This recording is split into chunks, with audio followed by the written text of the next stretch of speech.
OKC wins in Game 7. Haliburton tears his Achilles. We got the NBA draft, NBA trades, lots of stuff going on. That and more next on Good Sports.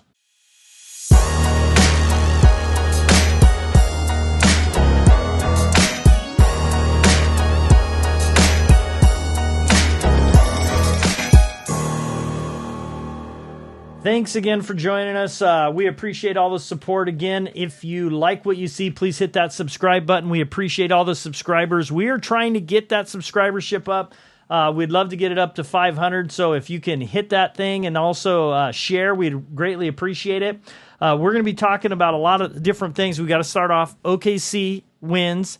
We have what is normally an epic Game 7. Those are monumental moments. Those are huge moments in history. People will always remember. The pressure's on. It kind of gets back to almost like a college. It's down to one game. You have all this excitement. You want to see who's going to be the next young team that maybe could roll off a few of these things. OKC does prevail, but it feels like a balloon was popped with the news, seeing Haliburton get hurt early in the game. That was terrible. It takes away from OKC actually winning. You actually feel bad. It's almost like they didn't fully win, and Indiana almost didn't have a chance. So you hate to see it. I know it's like when I've had teams that in big games have lost things, and it just stinks. You never want to see it in a big situation like that. But congratulations to them. I want to first ask, do you guys think, and joined alongside Cameron, we got Trent, we got Drew behind the scenes. Trent, I'll start with you.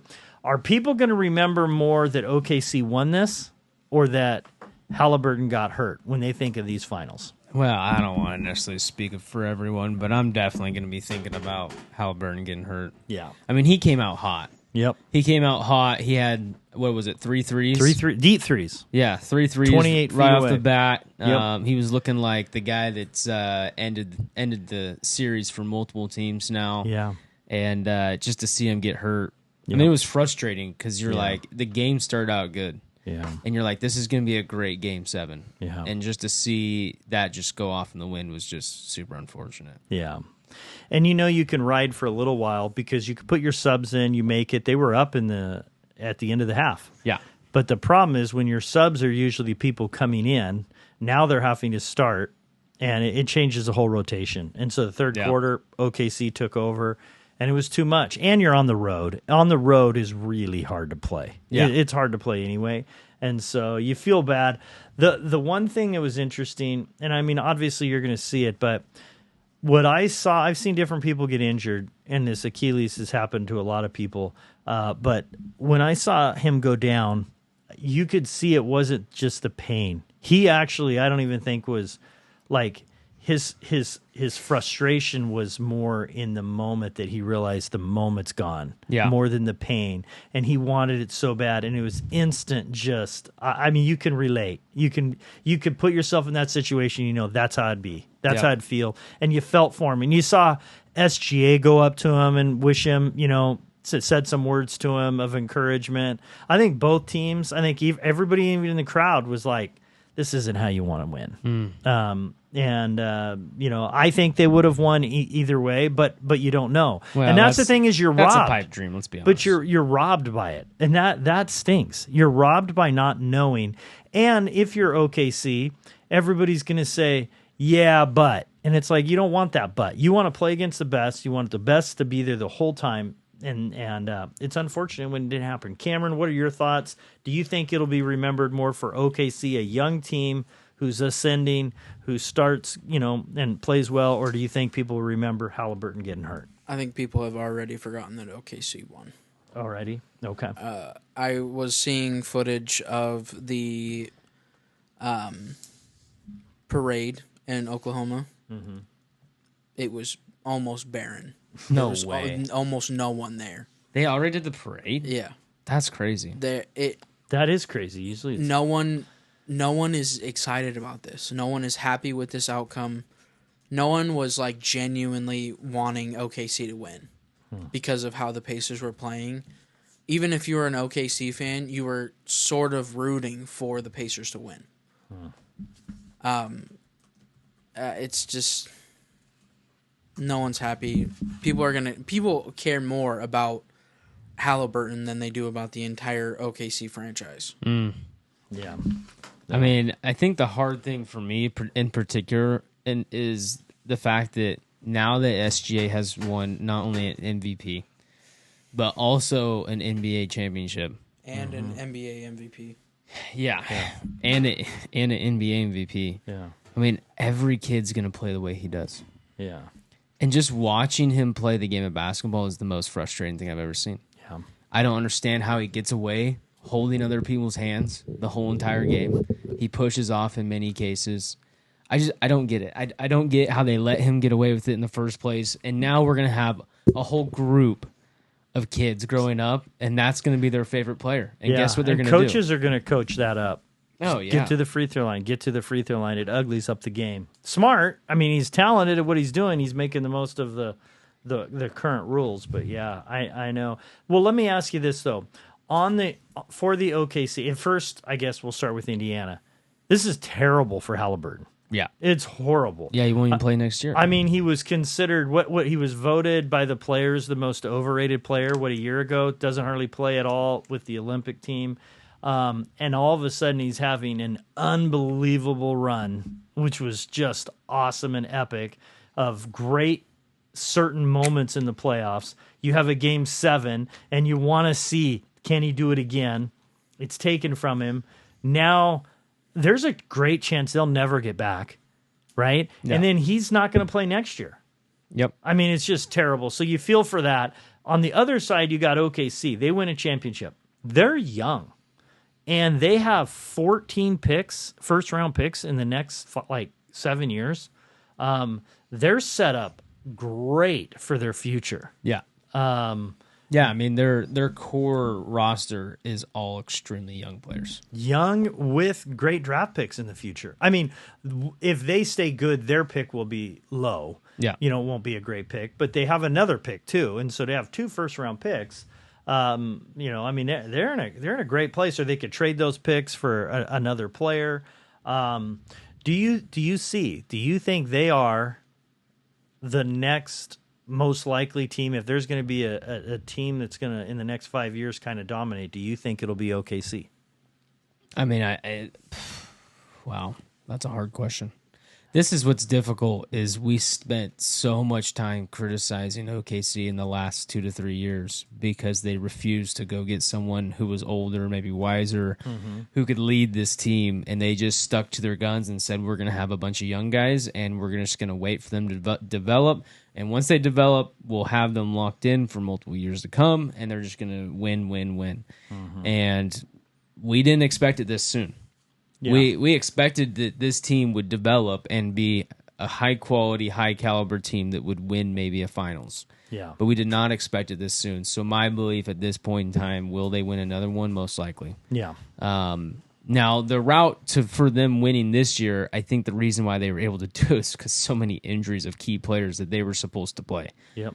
Well, now you have no Tatum, so Boston's going to be out. Yep. We'll talk about them in a little bit coming up. But, I mean, who's you got? It'll be interesting to see Timberwolves, what they do. Yeah. Going forward, and some of the big names out there. Houston, they just got Durant. We'll talk about that as well. It seems like, but there's no the dominant Timberwolves team. do have Batman and Robin. They just need somebody else. Yeah.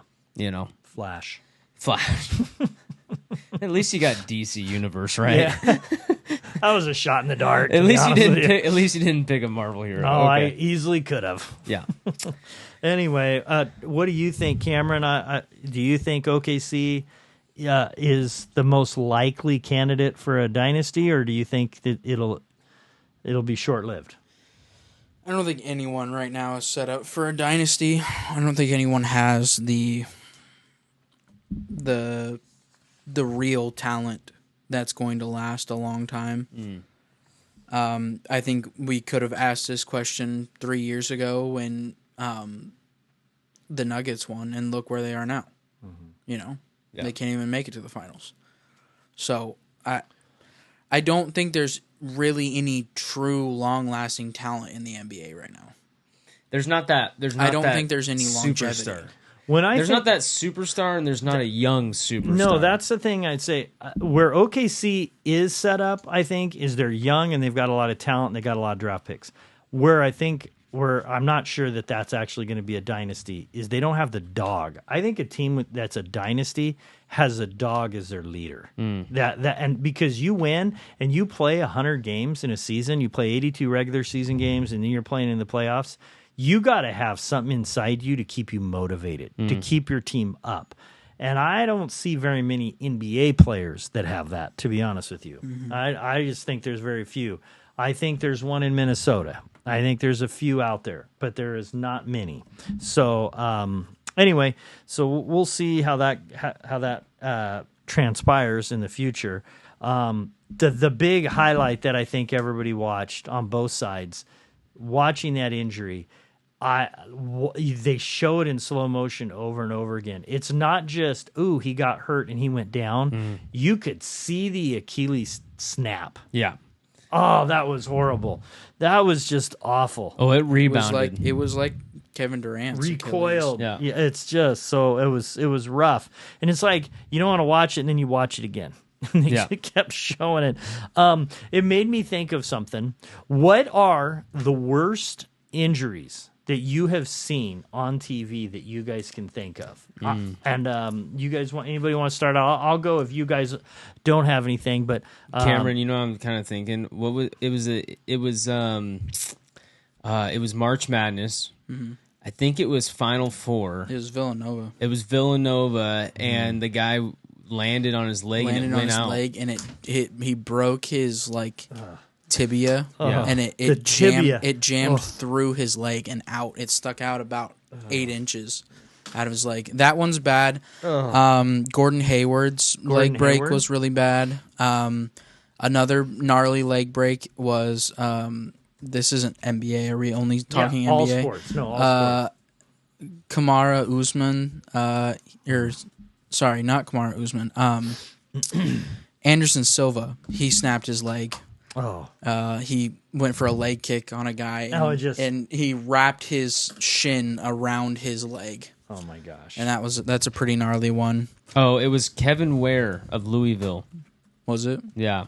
I could have sworn it might have been against Villanova. I swear I saw Villanova light blue, but yeah, that one's pretty gnarly. I've seen one in real life, in my actual play time. I was playing a football game in middle school, and we had this kid. We were playing against Castle Rock, and they had a girl for their center, and we put one. No way! This is going to end badly. We put some guy at nose tackle, straight head on her. No way! And she snapped the ball, and he dove at her knees and snapped both of her knees back. No way! Just both of her knees. Just terrible. That was one of the worst things I've ever seen. Oh, that's gross. He went right after her. Well, that's horrible. That's what he was told to do. Yeah. Oh, but he went straight for her knees, and she just stood straight up and just back her both of her knees. Oh my gosh! Yeah, that was a gnarly. And they pulled the ambulance out and everything. That was a gnarly one. Oh well, okay. So Trent, do you have anything? Because I want to share a few. When I can go first, or you can go. Whatever you want to do. I saw a kid have his what's this one? Your collarbone. Collarbone, yeah. Yeah, I saw that one. I've snapped a kid's collarbone. Yeah, I saw that. Actually, in person. That was the. That's the only injury that I saw in person where it gave me the ick, Yeah. But he had shoulder pads on, and you could see it. Even with the shoulder pads on, you could see it popping up over here, and I was like, it just made my stomach roll. But I think that was a kid from Columbia River, if I remember correctly. Wow. Yeah, mine was wrestling, so it was just. It was a weird feeling to feel it pop. You were wrestling it popped his collarbone. That was a good news about collarbones, though. It's one of the only bones that if you break it, you'll probably never break it again because it grows back harder. Yeah, it grows back harder, so it forms a ball around the injury. Yeah. Oh my goodness. Well, okay. Any other that you think of off the top of your head? Nope, that's all I got. Okay. Ryan Shazier. Ooh, that's a good one. Okay, so way back, Joe Theismann's broken leg Oh, was that's a good absolutely terribly gnarly. I think of one recently, Tank Dale. That was rough to watch multiple times. Paul George, when he was with the Olympic team, broke his leg, and they canceled the game and everything, preparing for the Olympics. There's a running back out of Pittsburgh that I believe is like Destry Wright. And there's a picture of him laying down with his leg like this and his foot's up and his foot's down over here. And it's just horrible. My 49ers, Navarro Bowman against, I believe it was Seattle, just obliterated his knee. And Napoleon McCollum, his knee injury, that was a Monday night game. And they're just hard. Man, when you watch them, you're just like, oh, they're so bad. They're so terrible. And then, we just sit there and go, oh, that's terrible. And then we forget about it. These guys, it's a year-long injury, and they're never the same. Most of these injuries, they're never the same. Oh, they're trust me, I know. Yeah. I mean, just ACL and every CL. Yeah. I mean, it's like just now are we able to have athletes maybe come back from like a patella? Yeah. Like the patella is by far the one that has like ruined so many people's careers. And it's just like barely now our players like maybe have a chance. Yeah. Which is crazy to think about. Like an ACL, MCL, like all pretty recoverable in today's sports. But like a patella, nope. Yeah. It's like the hardest one. Yeah. Okay, have you ever seen somebody in a game get injured and they freak out, react like the world just ended, like one of these injuries, and then find out they were okay? Have you ever seen that before? Yes. Okay. Yeah. Oh my gosh. I want to hear a You story. guys don't watch soccer, so you don't know. Well, they're faking injuries. Well, it's like just like they're faking injuries in the NBA. I just thought of. But I'm not talking about faking injuries. I'm talking about where they actually, like Paul Pierce in the finals, goes off on a wheelchair, can't walk, and then he's fine. He's fine. Yeah, because he had to poop. Yeah. No, I'm not kidding. That's what he said. That's what he said. He pooped himself on the court No got carted. I'm not kidding. You think I'm making a joke? I'm being so dead serious right now. This is great. He pooped himself on the court. Oh my gosh. Well, There's no way. No. I'm googling Look it this. up. Yeah. Paul Pierce admits he pooped his pants during the 2008. I think he came up with that because he was such a wuss. That's what I think happened. He admitted to it. No, when? What year? That's after And he says gets thought Paul of. Pierce admit to pooping his pants in the NBA Finals against the Lakers and faking a knee injury to go to the bathroom. Yeah. He could have just went to the bathroom. He did not have to have a wheelchair come out. That is him trying to make up for. He's known as the biggest wuss in the NBA in history. Nobody's been. I don't believe the story, but I think it was a really smart ploy. It took him years to come up with that injury, fake poop injury. I saw Staley, our offensive tackle, once. He on a Monday night game just rolled around and was screaming and screaming. Then he gets up and he's like, "Actually, I'm okay." He kind of bounces back up. What? Oh yeah. Yeah, he was fine, played the rest of the game. He was fine, but he screamed like he thought he broke it. He said it was an instant thing, and it stung, and it hurt really, really bad, and he thought he was done. And then he was fine. It's actually pretty funny if you watch it, if you Google it. Now, I've also seen in high school a lot of times where I see people get hurt. And sometimes you see people get hurt, and you're like, I don't even believe you're hurt. You're fine. You have cried wolf 500 times. I don't believe it. Yeah. Get up. So Okay, but this all reminded me of the craziest thing I've ever seen in sports, which was, do you guys remember Alex Singleton last year?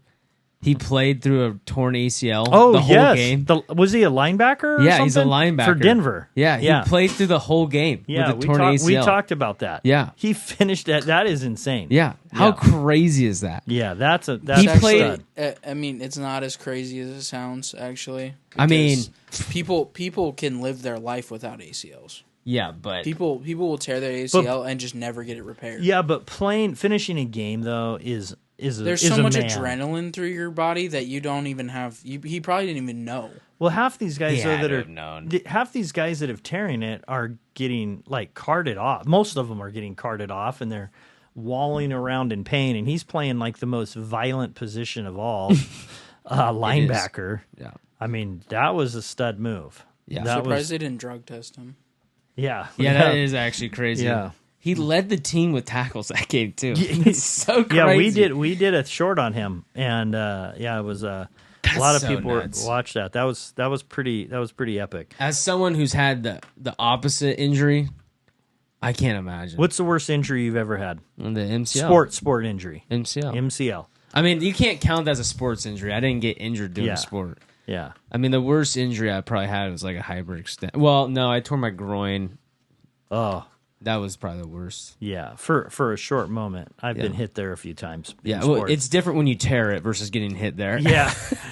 I didn't tear anything. I did break my nose once in a soccer game, but Cameron, I think, wins right now with your sport injury. You want Yeah. to tell us about it, Cameron? You want to tell us the laundry list you have? Yeah, tell us. Yeah. So indoor soccer game, jumped, landed kind of funky, dislocated my patella, tore my ACL, my MCL, and my meniscus.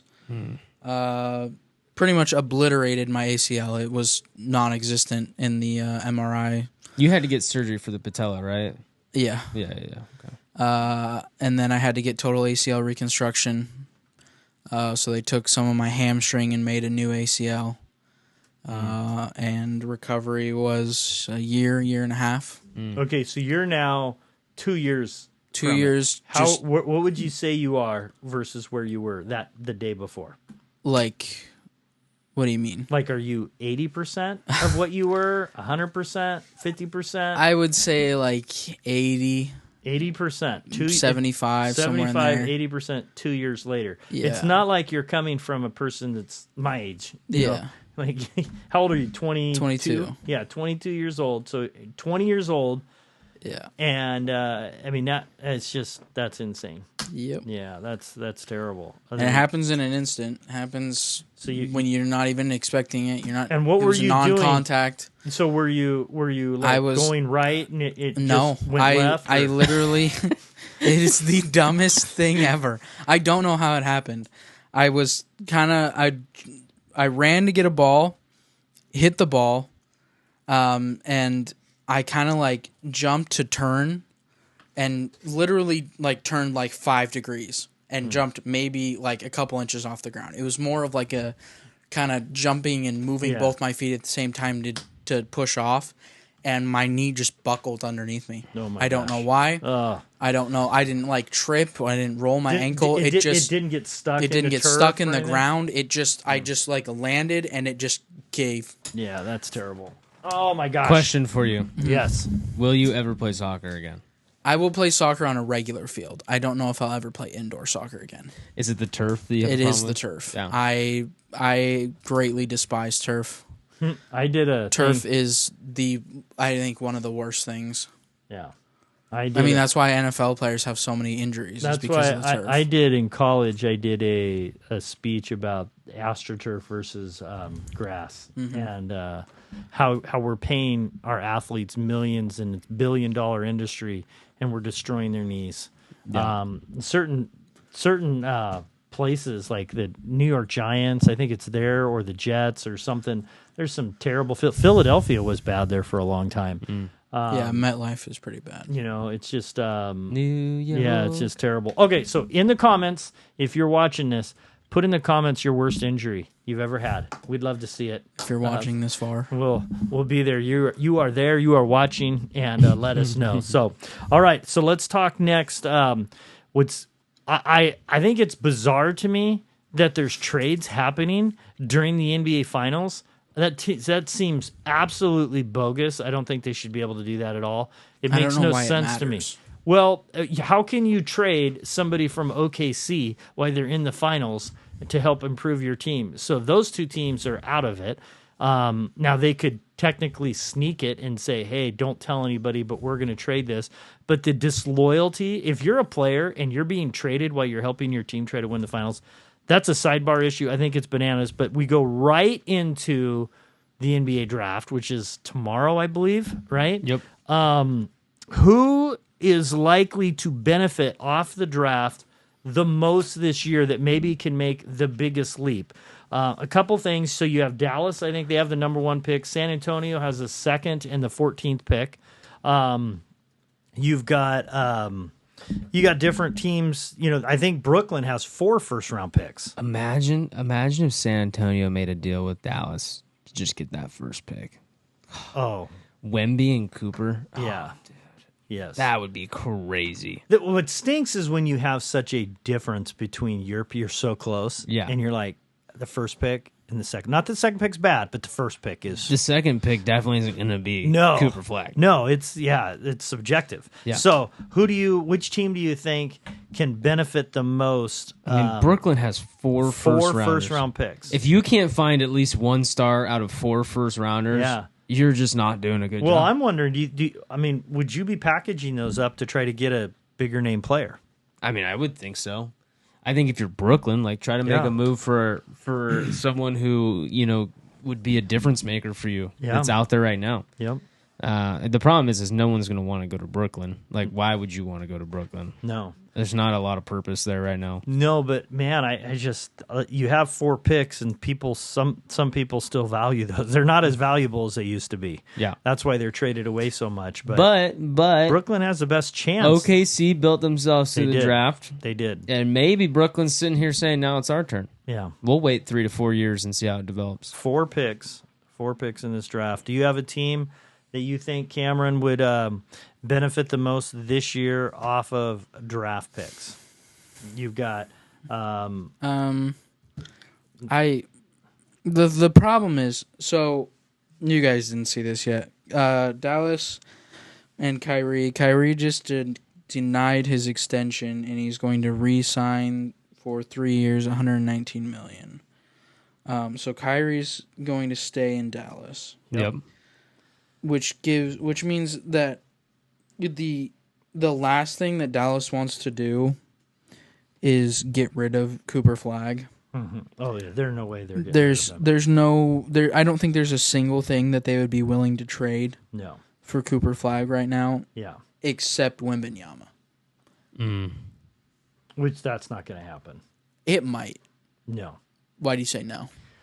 Because never say never. Well, with the NBA. I think there's 2. I think the past week has shown that NBA owners wouldn't that be a and fun GMs trade? know nothing about the NBA, and they care only about sales. Yeah. And right now, Wembanyama is not the sales guy. Unless you know something in San Antonio that his blood clot or whatever his situation is worse. That. He very well he may be traded. But that's a risk for whoever takes him too. But he's such a unique Dallas player. isn't very smart, as we know. Dallas is pretty stupid. Yeah. Well, and the Nets suck because they had at one point they had probably the most stacked team in the NBA, and they couldn't even make the finals. Yeah. Yeah. They suck. Yeah. Their organization sucks. Yeah. Well, they have new organization or new owners. So I wouldn't be surprised. And then San Antonio, now that Pop is gone, they're in the trash. They're in the dumpster. They don't have anything there. They have nothing. Sidebar. I want to ask on something like that. Where is Pop? Pop was great with Tim Duncan, and he's had a lot of years without Tim Duncan, and he was not great, not good. Just curious, was it more Tim Duncan, or is it Pop? Just curious. That team had so many more players than Tim, though. No, I know they had Tim Duncan, they had Manu Ginobili, they had. The Spurs were also good when Kawhi was there. Yeah. Yes, but Timmy was older there, and they had David Robinson before that. So he had David Robinson with a young Tim Duncan. I was just surprised. I was surprised that they were out of it for so long because I thought he was up here. A coach can only do so much, and that's true. That's true. It's hard to take a group of 8th graders to the NBA Finals. That does make it difficult. So, can you name a big name that was on the Spurs in the last 10 years? Well, besides Kawhi, Yeah, Name another player that was on the Spurs. I think you're right, and I think I wonder how much is. I don't want to say coaches are not valued, No, but it's it's GMs. actually GMs it's that are GMs that putting can't the get position. can't get anything for their team. Because when he got David Robinson #1 pick, and then you have another #1 pick in Tim Duncan, and then you start getting your pieces. Yeah, You're set. I'm just like GMs are the most underrated, most important person. Philadelphia's turned around because of your picks. well, we never were turned out. Huh? I'm just kidding. You didn't, what'd you say? I said we were never turned out. Yeah. No, I mean, turned out. here's the deal. I just am looking back through these NBA trades, though, and this Desmond Bane trade. Okay. I just can't talk get this about out it. of my head. I mean, Okay. it's just like you Yes. had to have been smoking drugs. You had been doing drugs when you made this deal. Like who in It's 19 points a game. who in Orlando I don't approved know. this? It's insane. Especially That's now that insane. we have Kevin Durant.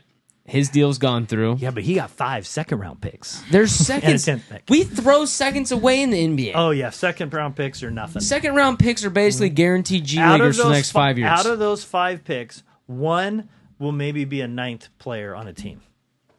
Out of those 5. That's Just That's crazy. most likely. Just Very rare. crazy. I know there are. I know there's certain players. I know there's players that make it, but it is very rare.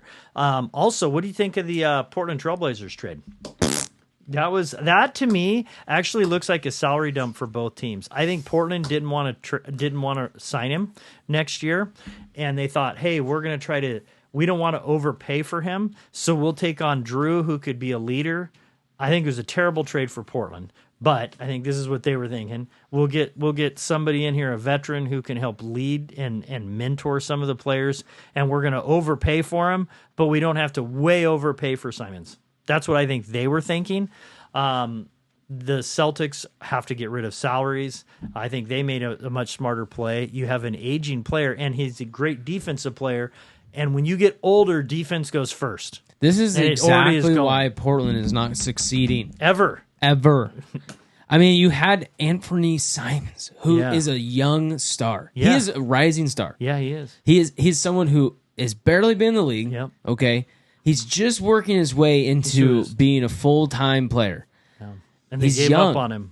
And they gave up on him for a guy who's going to play maybe another 3 more years. Who's a defensive player who's already starting to slip on the defensive side. Yes. That trade doesn't make any sense. Like, No, why that would was you do that? And that was I think a terrible trade. I for mean, them. maybe you're a little better today, but you're not in a year. Maybe you're getting an aging player too, a young player versus an aging player. And That trade made absolutely no sense. We might as well No. just walk to the Celtics office and said, "Hey, do you want a free first rounder?" Okay, so I will say this: there's two franchises that if I was on another team and I got a call and was asked for a trade, the Celtics keep fleecing people, and I Yeah. hate the Celtics, and your Philadelphia Eagles seem to typically do very well. If Roseman calls me, I'm like, hey, I'm unavailable right now. I'm not taking, and he's like, I got a really good trade, and he could make it sound beautiful and pretty, and I'm going to say, I got to look, say no to Philly. I would just say no because smart people make smart decisions consistently. Yeah.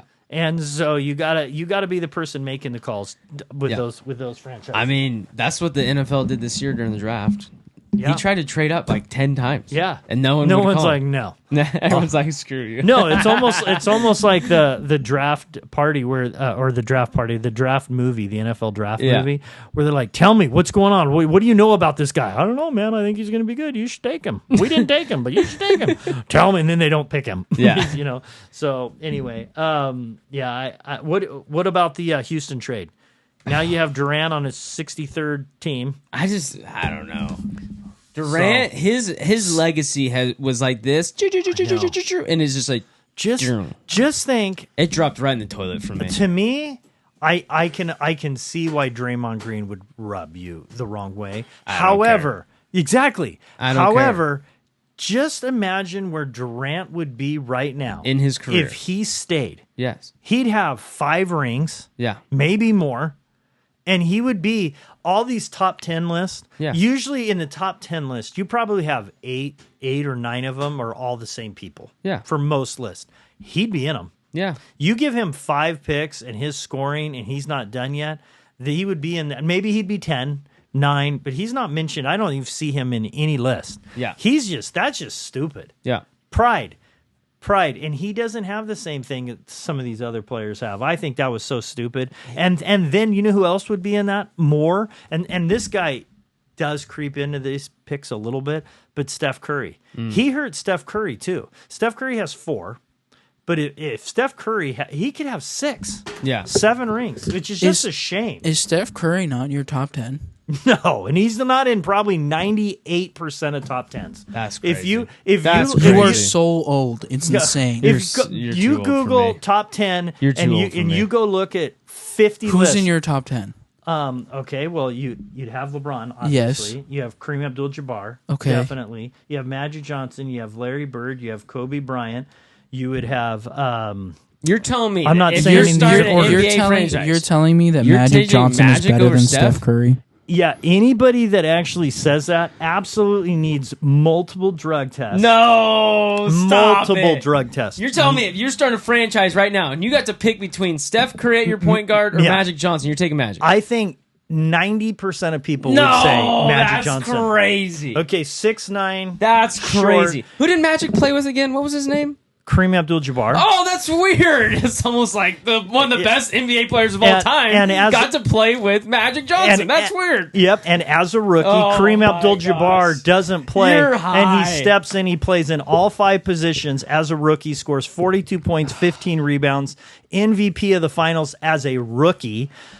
Steph Curry took about 4 or 5 years before he really started hitting. And Steph Curry's great, Okay. But Let's he's just the think best about something. shooter of all time. Let's just think about something real quick. but Just one real player guards him, and he guards the worst guard No. all the time. No. Do you Yes, know how he does. many times? Yes, he does. Do you know? You that guys are a product of this? Did you watch the Olympics? Yes. Did you that watch was- the Olympics? That was his best moment of his career. I also He could watched. have been doing that for all the No, Olympics. I He will just also- didn't want to. I will also say this, okay, because you bring up a good point. That was his best moment to me, and he was clutch. And I think he's a top 15 player. Okay, so it's not like I would say he's way off the list. I love that moment, and I love Steph Curry. And I would make an argument on another side that I like Kobe Bryant. You guys know that I love Kobe Bryant. Yes. I would put him above, and I think 98% of people would. But if I started a franchise, I would take players like Magic Johnson, Steph Curry over players like a Kobe Bryant or whatnot, because they make their whole teammate environment better and everything. But Steph Curry in the finals, the first finals, this is when you're supposed to be the man. He wasn't the man. Iguodala with like 15 points a game wins MVP. The second time he wins the finals, he's not the MVP. Yeah, but hold on. Okay, I'm not done No, yet. I'll let you finish. I'm not done yet. But Iguodala only won MVP because of his defensive performance against LeBron. because Steph Curry underperformed in the No, in the finals. not Go look at the necessarily. stat. Yes, Not he necessarily. did. He did. LeBron at that time was the greatest player in the NBA at that time. At his peak. Yes. He was at the peak of Yes. his effort.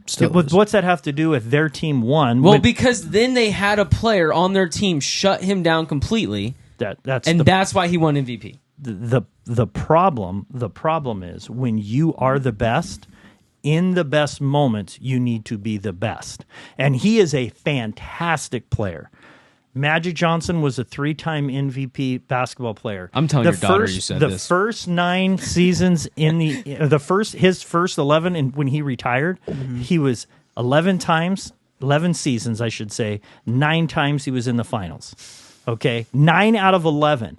Magic Johnson's a freak of nature, and 90% of people are on my side. But that doesn't mean Steph Curry is not incredible. Magic Johnson was in... The other thing is, I just want to say this real quick. Steph Curry has better handles, and he is the best shooter of all time. Magic Johnson was a massively harder player to guard in a totally different era. Magic could guard multiple positions on both, and not that he was the all-defensive greatest player defensively. He was solid defensively. But he could guard post, forwards, and guards. Steph Curry had to have a guy next to him who was an all-defensive player, and they always had to have him guard the best player. And so you're taking Steph Curry, and you're saying this part of his game is this part. He's great. He ain't Magic Johnson. Okay. He's just not Magic Johnson. It's Yeah, okay. It's okay to be 12. Listen, all I'll You're say, not 4. Okay, Cameron but actually 12. wanted to talk, but Go ahead. I'm not done with this conversation. Go This ahead. is crazy. It's okay to live in the. Okay, here's the deal. Live Hold in the on. moment. You're living in the moment. How many Defensive Player of the Year awards does Kobe Bryant have? How many? None. Okay. How many? Wait. Who has? Kobe Bryant. Okay. Yeah. None. Right. How many Defensive Player of the Year awards 10 does Michael Jordan have? But 1. Okay. Okay, but And we all Kobe, know that hold up. Michael Jordan's stats were absolutely chalked up that year to get him that award. Kobe Bryant, though, was a 10-time All-First-Team NBA defensive player. That's But not that what we doesn't have asked. anything to do with Okay. the Magic versus Well, Steph. you're just saying Steph is a lesser player because of his defensive prowess. Massively. He was a liability defensively forever. Steph doesn't have a decent Defensive Player of the Year award, and neither does Kobe. You're talking to. He's never on a defensive Okay, first team, second team, or third Can team. I- Early I in his explain? career, he Kobe's played a defense. first time. He has, I think, more first time all defensive than any of these stars. Okay, go ahead, Kim.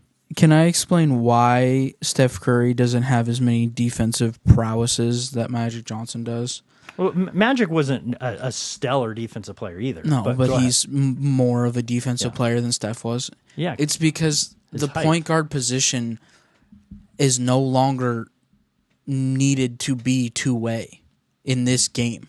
In the NBA that we are in right now, the point guard position is not a two-way player. It is purely offense. Generating offense. That is how the point guard position is being played right now. I don't. You can look at every single. Well, I'd you say- can look at every single point guard in the league right now. Almost 95% of them do not play good defense. So Every once in a while, you'll get a good one that plays good defense. like Drew Holiday, Yeah. who's known for defense, and you had Chris But Paul then you for have- years. You have, You but have then you have Gary Payton, But who's Chris an- Paul got wrecked a lot of times too. But Chris he Paul was a wasn't good. that He was a dog defensively. Chris for Paul's years. also 5'4". Yeah, he's He had a not lower tall. center of gravity. He was a dog. He was Okay, a actually, little pit bull. I think Chris Paul was But- actually 6 but foot. But you for also- NBA terms, he's short. But you also have to think that those teams also have a shooting guard that doesn't play defense. They are usually the ones that move the ball around. So where one of the So- things that Golden State did so well is they took it and I'm not trying. I don't want to beat Steph Curry up and say he was a terrible defensive player. That was just the liability of his game. He's okay. He's not a great defensive player. And Magic was not known as a defensive stopper either. The advantage that Magic had is when Magic as a rookie, this will never happen again. Rookies take in the NBA a long time. Very few start off really good. To be in the NBA final biggest game and to have 42 points and play all 5 positions in a game and have 15, that's incredible. And so he was just able to, if he had to guard a center, he could. He would be undersized, but he could guard a point guard. He could guard a 3. As a coach, the flexibility of that is tremendous. If you're Steve Kerr, you're constantly saying, Iguodala, you gotta guard the best player. Okay, Splash Brother number 2, you gotta guard the other player. Draymond Green, you're guarding all post. And so they built their team defensively around this player, which was really, really smart, and Steph Curry is really incredible. To get back, we got sidetracked. Kevin Durant, though, if Kevin Durant would have stayed, I think there would be more people on that side for Steph Curry. And that hurt Steph Curry. Because if Steph Curry had 6 rings and he's patching Magic instead of being behind Magic in rings, it'd be hard to argue. Okay. But my final argument on this whole thing Okay. is just this last summer. You had... That was his best moment of his career. I know, but all I'm going to say it was great. is you had a room Yeah. where you had top 3, the greatest NBA players of all time in that room. Yep. You had one of the hottest rising stars in the NBA in that room, and Anthony Edwards. You had a multitude Yes. of star NBA players. These are the greatest players in the Yes. NBA. Yep. And they're almost all American. Yep. And he had his Kobe Bryant moment. I know. And every single person in that room would shave their head, Yeah. crawl on their knees That's why he's top 12. to get Steph Curry the ball to shoot it. And yeah, and you know the other thing that was amazing about it, that was to me, his signature moment was at the Olympics. That was phenomenal, and that is pressure. In the pressure moments, you know, when they lost against Cleveland, you know, he does his little round the back pass with like 40 seconds, goes out of bounds, huge turnover. everybody can make a mistake. He shouldn't be. I've heard people vilify him for a moment. Every one of these, Michael Jordan, Magic Johnson, it doesn't matter. They have bad moments in certain moments, but he needed to have more. I'd like to see him have more big moments in the biggest of games, the Olympics he did. And you can't get bigger in the Olympics. I don't think And they don't win without his shooting. I don't think insane. we'll ever see Steph Curry play in another finals unless something crazy happens. And I think Kevin Durant, how many rings do you think they win? If Kevin Durant's still with them, how many rings do you think Steph Curry has? 4 or 5 right now? Steph Curry has 4. Okay, so he got one without him afterwards. Yeah, 7. 1 before and 1 after. Yeah. I mean, at least 7. 7. Yeah. So at then, least 7. so let's. You got to think Kevin Durant spent almost every year after he left the Warriors healthy.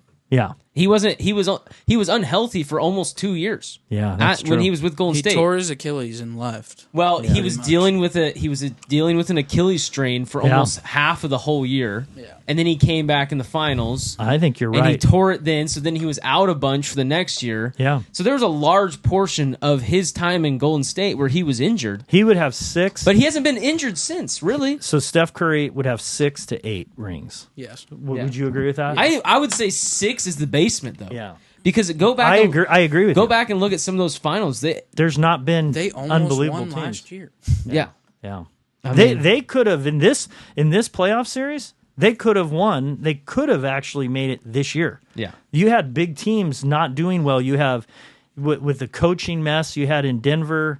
You had the Lakers and Dallas and them all trading and Luka. It was wide open. He gets hurt. It was just a real shame. So. The only way this team competes is if you put Giannis on. Okay, let me ask you one quick question real quick.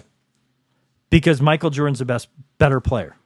Would you rather have, if you were starting franchise, Steph Curry, though, or Michael Jordan? If you're starting a franchise, it's not who's the best player. Do we know anything about them, their careers? You know that they're going to turn into the phenoms that they turned into. You don't know how many rings they're going to have, but they're going to be that talented. I can make an argument that I would take Steph Curry over him, and the reason why is, and like I'm a Kobe fan, I think it's bogus what people say about they made their teammates better. I think they demanded their teammates, and they had to get players that could play with them. But Michael Jordan wasn't fun to play with. He was fantastic. And yeah, he threw the ball once to Steve Kerr, and he gets all the credit and a few passes to John Paxson. But Steph Curry, people love playing with him, and he makes everybody else better. And so if you're a franchise and you can make not only you're great, but you make everybody around you better, I think that's more valuable to a team. All right, well, what we can do is you guys decide. You guys write in the comments who you think. Would you rather have Steph Curry? Would you rather have Magic Johnson? And or what players would make your top 10? But we're going to see. We got the future is there. We're going to see at the NBA draft if teams can rise to the top. Maybe a team that's in the first, second round, if they can get somebody that can help push them forward, or if there'll be a lot of trades that will be made to get maybe bigger name players. So we'll find that out. That and more coming up soon. So thank you guys for joining us. Again, if you like what you see or you hear, please hit the subscribe button. Please do add your comments. We'd love to hear your thoughts. If you have topics, we'll talk about them on air next week. We'll see you. Thank you.